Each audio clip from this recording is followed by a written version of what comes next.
Hi everyone, I'm Jamie and today I'll be presenting my evaluation of the Teen Talk campaign, empowering Filipino high school students through mental health literacy and advocacy using the HEART framework that I customize. So, this framework helps measure both the technical strategies and the emotional impact of campaigns. And again, HEART stands for Hear, Engage, Assess, Reflect, and Transform. So let's move on and go through each phases of this framework. So let's start with here, yung baseline context bago pa mag-start yung campaign.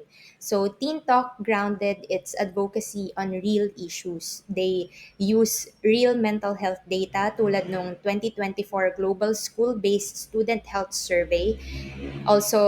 They also use reports from DOH and DepEd, and they also highlighted the gap between policy, which is yung Mental Health Act, and actual support for youth. This is a very strong baseline because it shows na their campaign is based on credible research. Ibig sabihin, the campaign isn't random, but it responds to a proven and urgent need. They knew exactly why their campaign was needed. However, in the future phases, it would help to conduct a localized needs survey in their pilot schools para mas tailored yung content and interventions nila. Now, let's move on to engage. Paano nila kinonect yung advocacy sa target audience? So, the Teen Talk campaign proposed multi-platform strategies. Meron silang Spotify podcast, which they call Teen Talk Podcast. They also have Tik- TikTok short videos, which they called Teen Talk Bites. They also have Facebook community page and face-to-face school roadshows and collaborations with psychosocial networks. So this is very effective because their platforms match the media habits of high school students today. Yung mga activities nila, it's not hindi pilit, it is very relevant plus may balance between online and offline activities. For suggestions, since ang dami nilang platform, baka mas magiging strategic kung mag-prioritize muna sila ng 1 to 2 major channels at a time, especially during the early phase para hindi mag-overstretch yung resources nila. Now for assess, paano nila planong sukatin yung success? So, Teen Talk designed a very detailed monitoring and evaluation plan. Meron silang monthly tracking ng podcast streams, Facebook followers, and TikTok engagement. They also have pre- and post-activity surveys during roadshows. And tinatrack din nila yung roadshow attendance nila.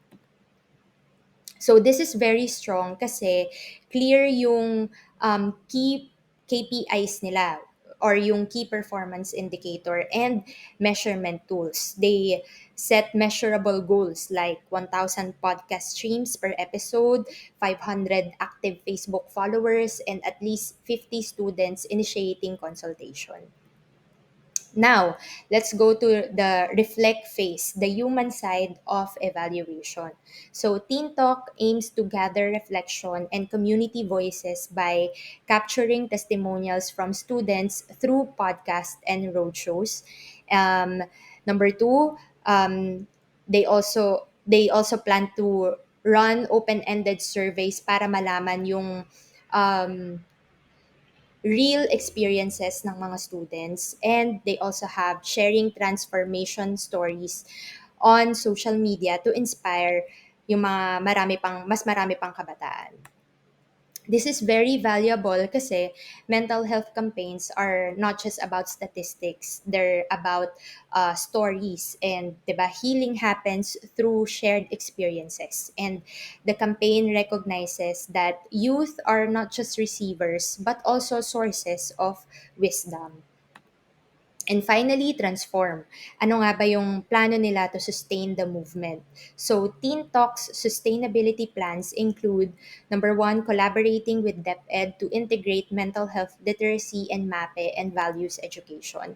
And number two, encouraging student councils and guidance offices to continue Teen Talk clubs after the initial campaign ends. And number three, using monitoring and evaluation results to strengthen policy advocacy for youth mental health services. So this is very impressive kasi hindi sila kontento lang sa short-term awareness. They really want to plant seeds for long-term change sa schools and community. The challenge lang here is actual transformation depends on partnership, long-term funding, and commitment from schools and stakeholders. So to wrap up, here's my numerical rating for the Teen Talk campaign. And this score shows na the campaign is very well designed, youth-centered, and it is actionable. So to conclude, through the HEART framework, we see that the Teen Talk is a very timely, responsive, and inspiring campaign that that helps Filipino high school students to navigate mental health challenges with courage and hope.